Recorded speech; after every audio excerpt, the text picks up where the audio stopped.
السلام عليكم ورحمة الله تعالى وبركاته. خاوتي خواتاتي، معكم عابد غليزان في نوفل فيديو. ان شاء الله لي فيديو اللي فاتوا يكونوا عجبوكم. قبل ما نبداو ما تنساوش تفيزيتو ما باج فيسبوك واللي هي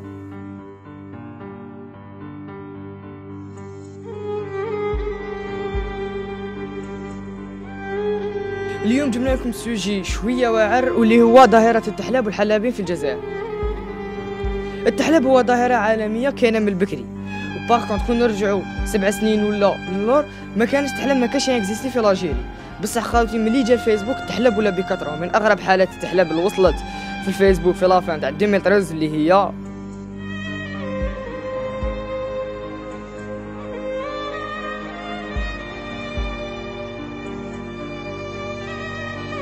وبسبب الحلابين كثروا الشيرات ماترياليست اللي على جالهم الحلابين ولاو يشرو ايبيزا ليون ويجي يدور عليها غير باش تمدلو النيميرو، وهي تاني مولاش تباع في الزوالي ولا تباع غير في مولا الايبيزا.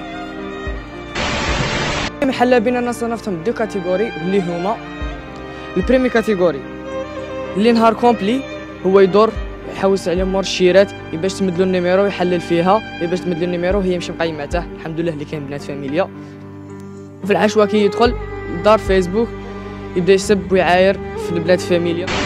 الحلابين اللي في الصح وفي الفيسبوك تلقاه نهار كومبلي هو يجري ويحلل مور الشيرات باش تمدلو النيميرو وبالايبيزا تاعه يبدا يفريمي عليها، وعاد يدخل للفيسبوك يدخل لك البروفيل تاع طفله ويبدا يكومونتي لها اجوتو موا سي فوبلي اجوتو موا سي فوبلي اجوتو موا سي فوبلي.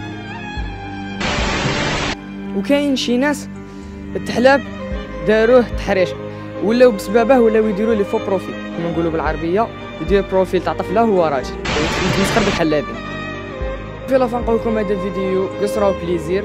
مالا اللي عجبته هاد لا فيديو يدير جيم وبارطاجي، واللي ما عجبتهاش يدير كومونتير يقول لنا علاه ما عجبتهاش.